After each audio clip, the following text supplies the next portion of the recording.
this because we had an opportunity about 10 years ago to do something like this, and we missed it.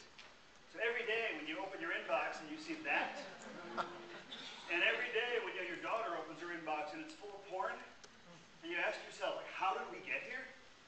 It was 1998 and 1999, and we were at internet marketing conferences just like this one, and people stood up and said, you know, we should stop the spam, and everyone's like, nah, we're just going to do a little marketing campaign here, we're going to test this there, and we're going to try a few things, and associations didn't say anything, and nobody stepped up and said no, and just bit by bit it got worse and worse and worse, so we couldn't put it back in the box.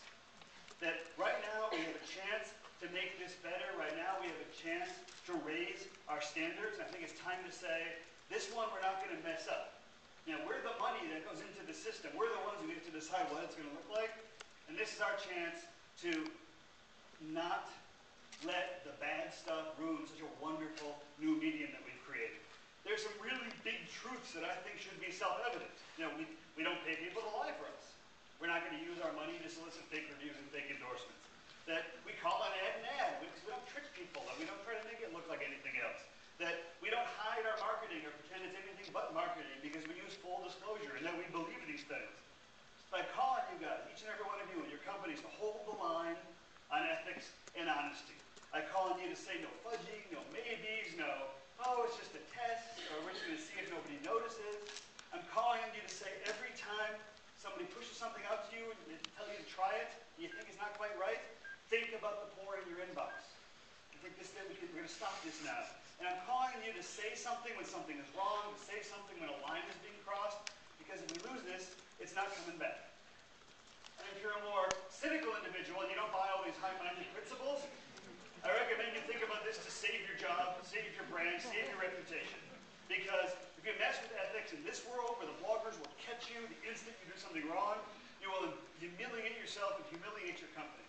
You know, we know the government's investigating it. Google has banned it. Facebook is banning it. Everybody knows it's sleazy.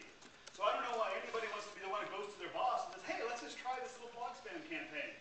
I don't know anyone who wants to be the agency who put the client into some kind of experimental thing that is going to embarrass the national brand. So don't lose your good judgment in social media. There's absolutely no benefit in going there. So I end with this big thought. This idea we can save social media from what happened to email. That this is so much more than another marketing technique. This is about all these big things, something that changes the world and empowers people and frees people, and the stakes are worth it. It's worth defending it, and keeping it clean, keeping it wonderful. So I challenge you to raise the bar, teach your team, set a policy, teach your agencies, hold a community discussion, decide that we're only going to do the most ethical things, we're only going to work with companies that have the highest standards of ethics, that working together we keep social media clean and trusted. It's good for social media, it's good for our society, it's good for you and your company. And that's it.